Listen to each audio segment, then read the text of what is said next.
E aí, pessoal, a internet hoje está péssima aqui.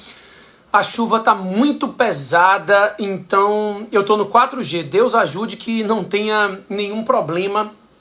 Hoje a gente excepcionalmente está fazendo nosso estudo com o autor na quinta-feira, né?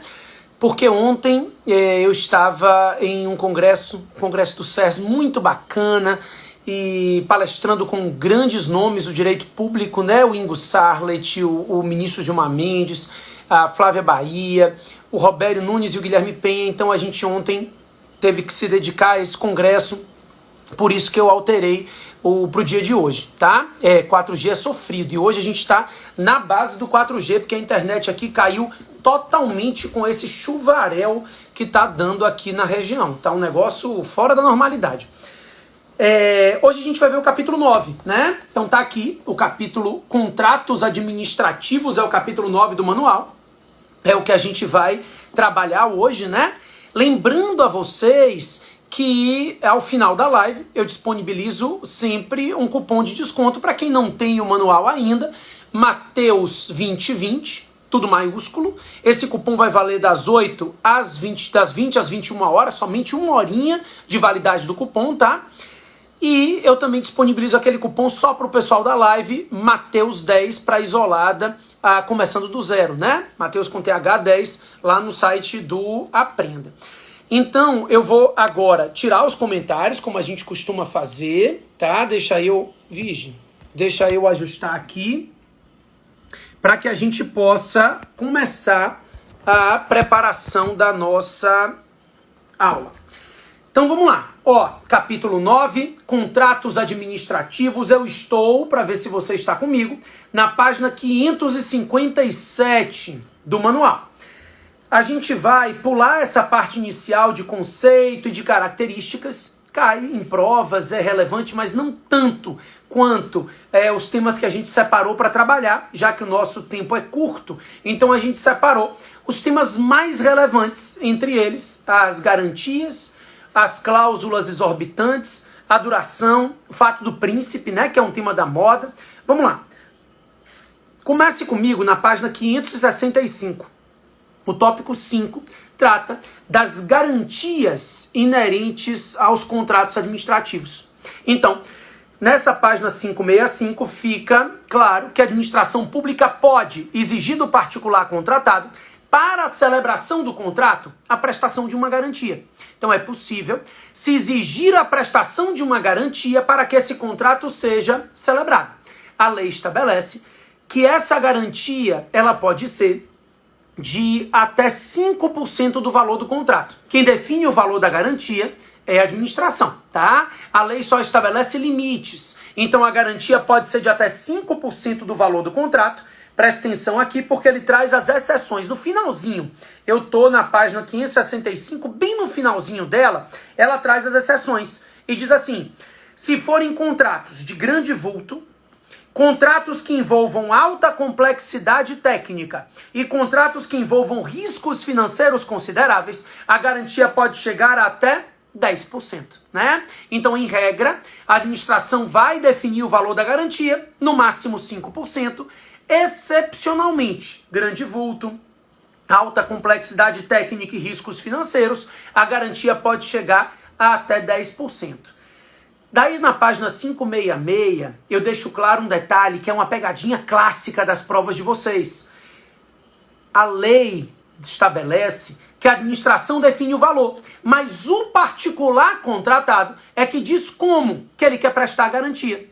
Então esse particular vai definir como que ele quer fazer a prestação da garantia. Então tá aqui, ele pode prestar em dinheiro, 566, dinheiro, títulos da dívida pública, seguro garantia ou fiança bancária. Então, dentro dessas 4 hipóteses, cabe ao particular contratado dizer como que ele pretende prestar essa garantia. Então, ou em dinheiro, ou em títulos da dívida pública, ou por meio de seguro garantia, ou por meio de fiança, tá? Daí, ainda na 566, a gente fala das cláusulas exorbitantes. Na página seguinte, na 567, a gente começa a definir quais são as cláusulas exorbitantes E a primeira delas, posta na página 567, é o poder que a administração tem de alteração unilateral do contrato. Então, a administração pública pode alterar o contrato unilateralmente, é o que diz esse item 6.1 na página 567. E aí, pessoal, preste atenção, eu deixo claro aqui que não pode alterar o objeto em si, né? A administração não pode substituir o objeto do contrato. Queria mesa, agora eu quero cadeira. Não pode. Isso é fraude à licitação. Mas as alterações podem se dar ou quanto ao projeto ou quanto ao valor. Então, a alteração unilateral pode dizer respeito ao quantitativo. Eu posso aumentar ou diminuir a quantidade. E também, a alteração unilateral pode se dar no que diz respeito ao projeto, tá? Então, é possível alterar o projeto originário. Nesses casos, a alteração tem limites. Então, a própria lei, e aí está na página 567, bem no finalzinho, ela traz um quadrinho mostrando que a regra é que a alteração unilateral é de até 25% para mais ou para menos. Essa é a regra. Então, a administração ela pode acrescer ou suprimir o contrato em até 25% do valor originário. E aí depois vem a exceção, ainda no quadrinho, contratos de reforma. Nos contratos de reforma, a administração pode acrescer até 50% e suprimir até 25%. Então, a princípio, as alterações podem ser até 25% para mais ou para menos. Em se tratando de reforma, pode acrescer até 50% para mais, até 25% para menos, tá? Então, isso está tudo bonitinho aqui, até que na página 568 tem um ponto importante, no 1, 2, 3, no quarto parágrafo, que é a impossibilidade da alteração atingir as cláusulas financeiras do contrato. Então isso é um ponto que a gente conversa sempre em sala também, né? A alteração unilateral, ela diz respeito às cláusulas de serviço. Então eu posso aumentar, diminuir, mudar projeto, mas ela sempre dirá respeito às cláusulas de serviço, nunca às cláusulas financeiras. A alteração unilateral, ela não pode atingir o equilíbrio econômico financeiro do contrato, é o que está aqui na página 568. Então, se a administração aumenta, diminui, ela vai ter que proporcionalmente adequar o valor para manter esse equilíbrio financeiro do contrato, tá? Então, essa alteração unilateral, ela precisa respeitar esse equilíbrio econômico-financeiro, inclusive com direito de revisão contratual, todas as vezes que houver um desequilíbrio. Além disso, a lei prevê a rescisão unilateral, aqui na página 569, tá? E a gente divide em dois grupos, né? E na página 569, no item 6.2, ele fala que essa rescisão unilateral pode se dar ou por inadimplemento do particular, ou por motivo de interesse público. Então é possível que se rescinda o contrato unilateralmente porque a administração está inadimplente. E é possível também que se rescinda o contrato unilateralmente porque não há mais interesse público nessa contratação.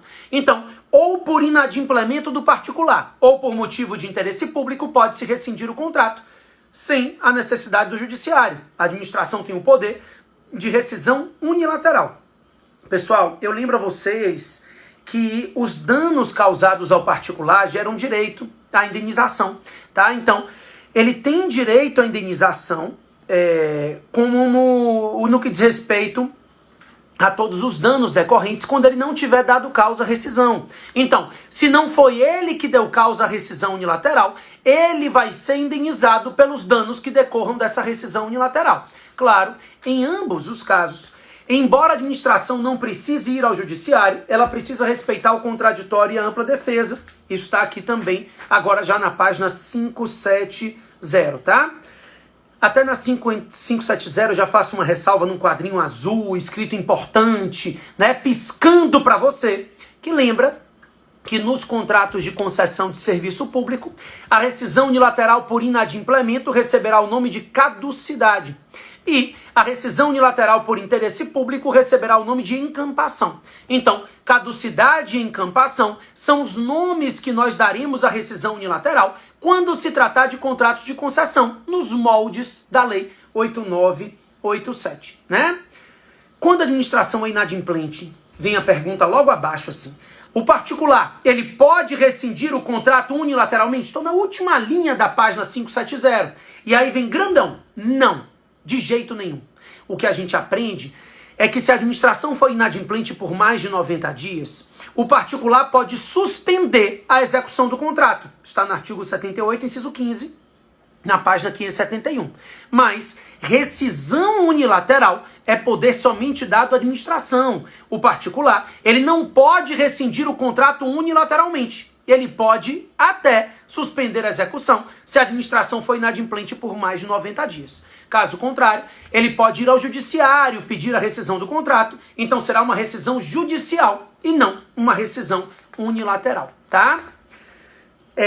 Daí, pessoal, vem tratar da fiscalização na página 572, você vai dar uma olhadinha. A página 573 fala da ocupação temporária e da aplicação de penalidades. Nessa eu quero focar um pouco, tá? Então, falamos de alteração e rescisão unilateral. Pulei aqui a parte de fiscalização e ocupação temporária, são páginas pequenas, você vai dar uma lida.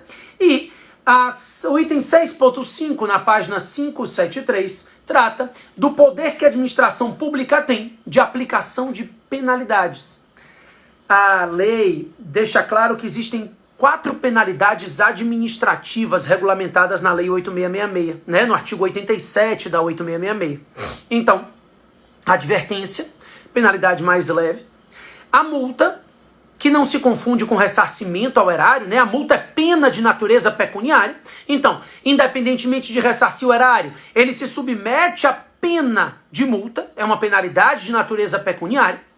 Também, além da multa, que inclusive pode ser aplicada cumulativa com outras sanções, né? Isso está escrito aqui também. Aí na página 574 a gente vai ver a suspensão de contratar e a declaração de inidoneidade. Ambas não podem ultrapassar 2 anos, mas após os 2 anos, no caso da declaração de inidoneidade, para que a empresa volte a ser idônea, ela tem que se reabilitar. E aí a reabilitação se dá com ressarcimento ao erário. Está aqui nesse iniciozinho da página 574, né? Então ela tem que se reabilitar para que ela volte a ser idônea. Ainda lembro, nessa mesma página, que... nessa página? Nela. Que a declaração de inidoneidade, por ser uma penalidade mais grave, ela só pode ser aplicada pelo ministro de Estado ou secretário de Estado. Então, ministro de Estado no âmbito federal, secretário de Estado no âmbito estadual, tá? Daí tem um aspecto aqui no 6.5.1 que é o impedimento indireto. Esse é um aprofundamento.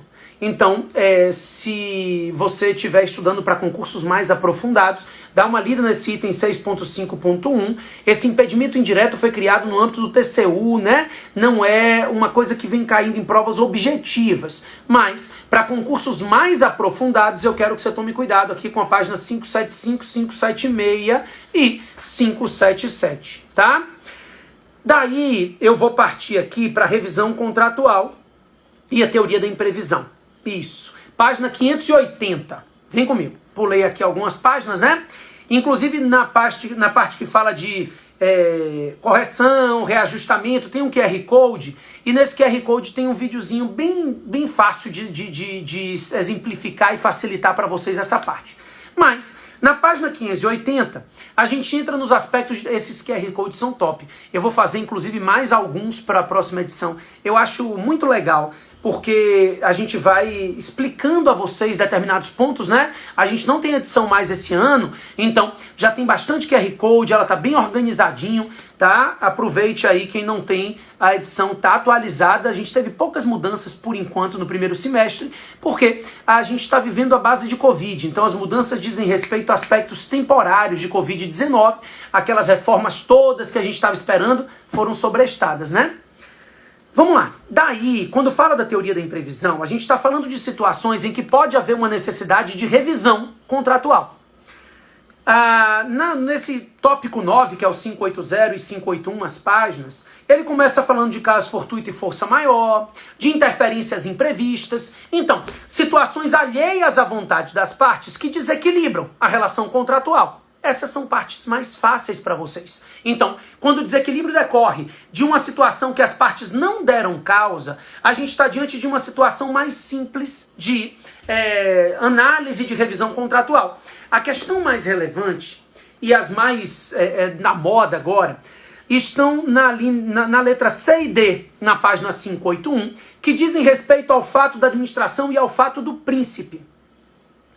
Tanto o fato da administração quanto o fato do príncipe são situações de desequilíbrio contratual causadas pela própria administração.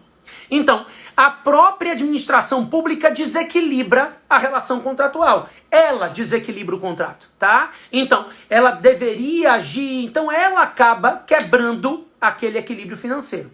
A diferença é que no fato da administração, o desequilíbrio é causado pela administração atuando enquanto contratante. Então a administração pública, ela é inadimplente no contrato. Ela atua quando deveria se omitir, ou ela se omite quando deveria atuar. Enfim, ela se torna inadimplente no contrato.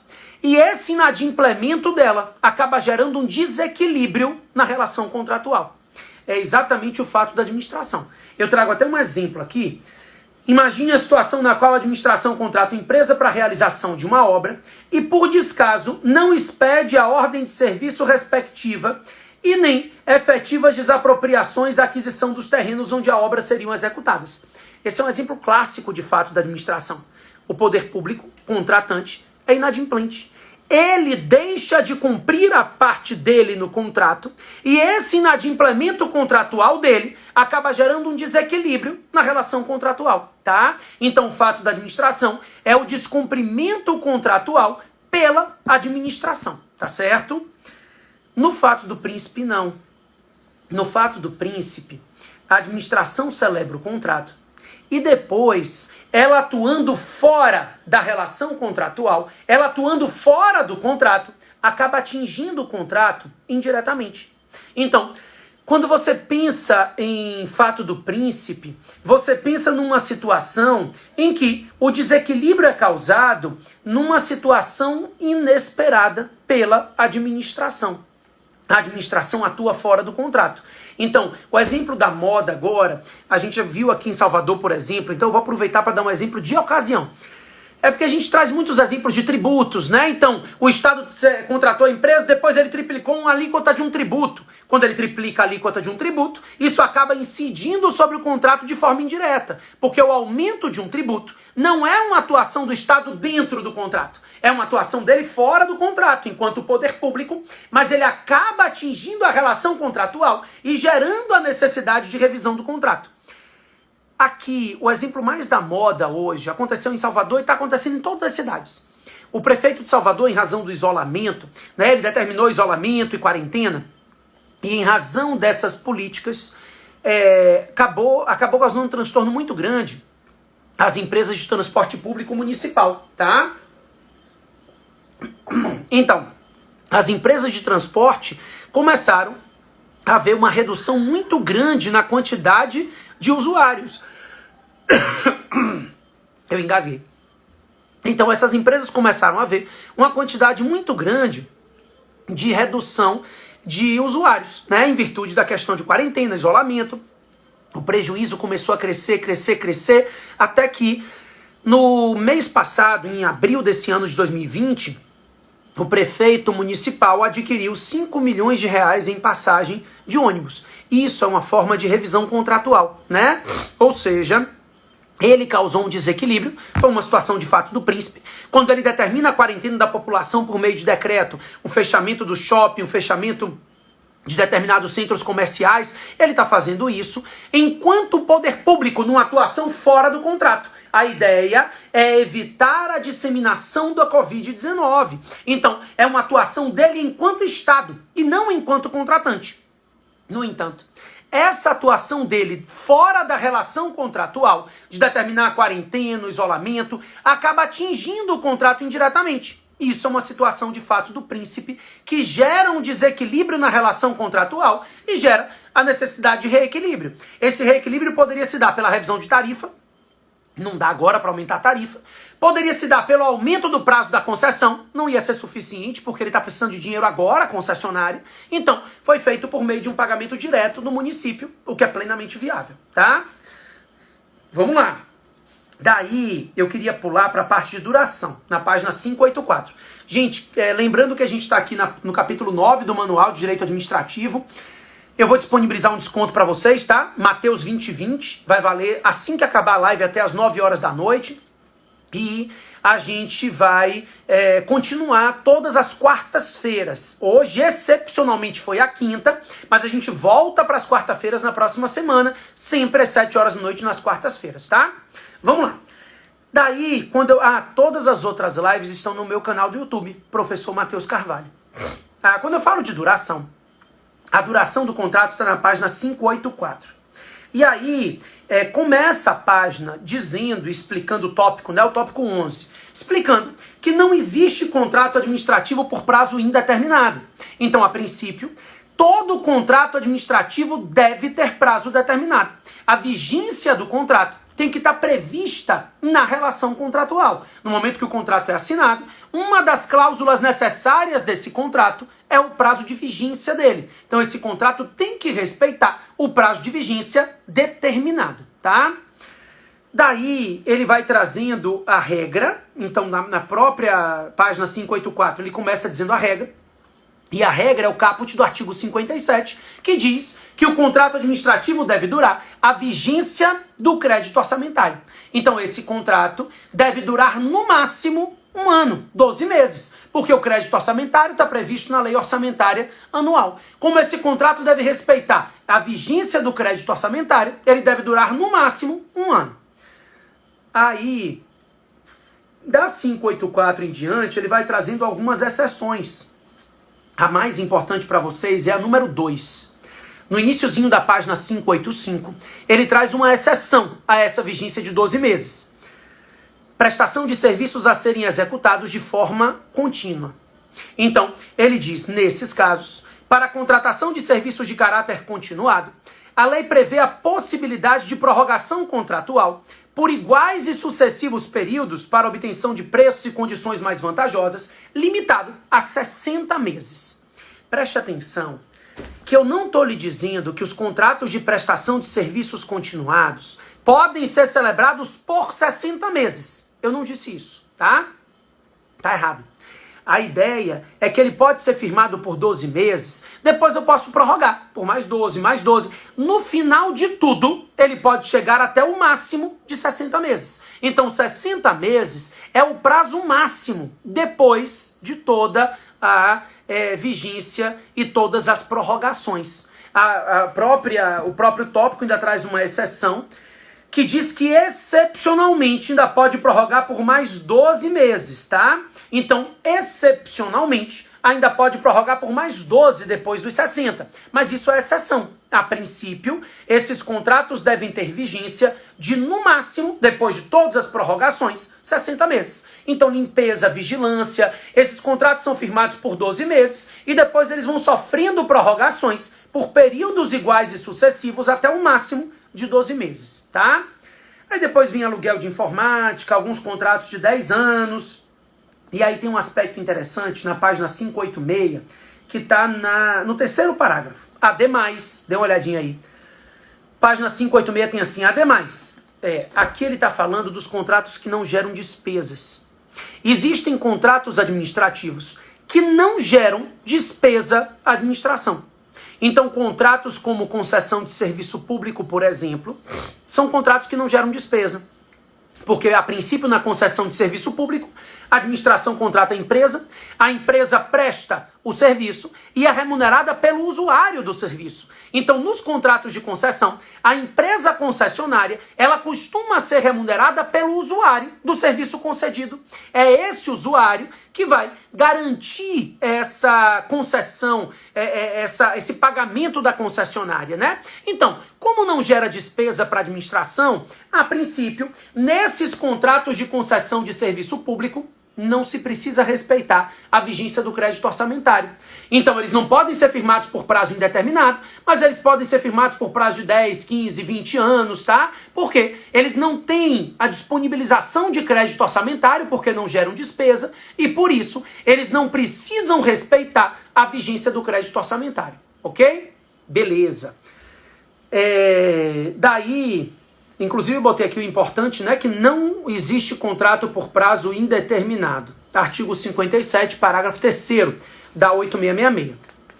Daí eu queria falar um pouquinho sobre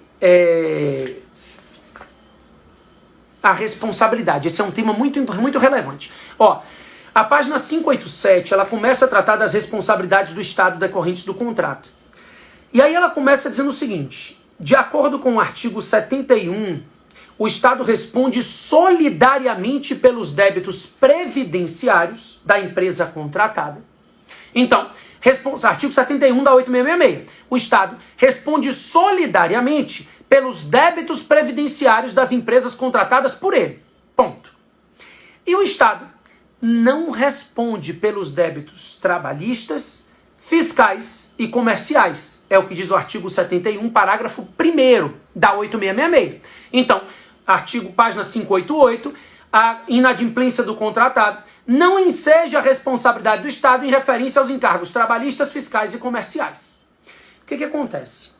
A gente tem uma súmula, que é a súmula 331, que trata da responsabilidade subsidiária do Estado nesses casos de débitos trabalhistas, tá?